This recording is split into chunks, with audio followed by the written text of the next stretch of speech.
നമസ്കാരം. പോസിറ്റീവ് തിങ്സിലേക്ക് സ്വാഗതം.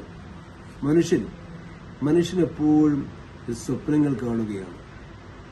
ജീവിത വിജയങ്ങൾക്ക് വേണ്ടി ഒരുപാട് ആശയങ്ങൾ ഉൾക്കൊള്ളുന്ന സ്വപ്നങ്ങൾ മനുഷ്യൻ കാണുന്നു. എന്നാൽ ഈ സ്വപ്നങ്ങളൊക്കെ ജീവിത വിജയമാക്കി മാറ്റുവാൻ അവന് കഴിയുന്നില്ല.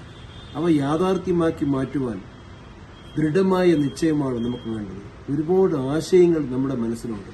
നമ്മുടെ മുൻഗാമികൾ ലക്ഷ്യത്തിലെത്തുവാൻ വേണ്ടി പല വഴികളും തിരഞ്ഞെടുത്തിട്ടുണ്ട്. നമുക്ക് വഴികൾ മാറി ചിന്തിക്കാം. നമ്മൾ ഒരു ആശയം കൊണ്ടുവന്നാൽ, ഒരു ലക്ഷ്യം കൊണ്ടുവന്നാൽ അത് നമ്മുടെ ജീവിത വിജയത്തിന് ഉതകുന്നതായിരിക്കണം.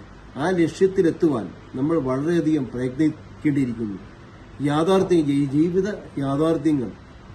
യാഥാർത്ഥ്യമാക്കി മാറ്റുവാൻ കഴിയുന്ന സ്വപ്നങ്ങൾ മാത്രമേ മനുഷ്യ മനസ്സിന് കാണാൻ കഴിയൂ. അതാണ് നമ്മൾ കാണുന്ന സ്വപ്നങ്ങളെല്ലാം സ്വപ്നങ്ങളായി അവശേഷിക്കാതെ അവ യാഥാർത്ഥ്യമാകണമെങ്കിൽ ദൃഢനിശ്ചയത്തോടു കൂടിയിട്ട് ഒരു സ്റ്റാർട്ടപ്പ് നമുക്ക് ആവശ്യമാണ്. അത് തൊഴിൽ രംഗത്തായിരുന്നാലും ജീവിതത്തിന്റെ ഏത് രംഗത്തായിരുന്നാലും അത് നമുക്ക് ആവശ്യമാണ്. പോസിറ്റീവായി മാത്രം ചിന്തിക്കും.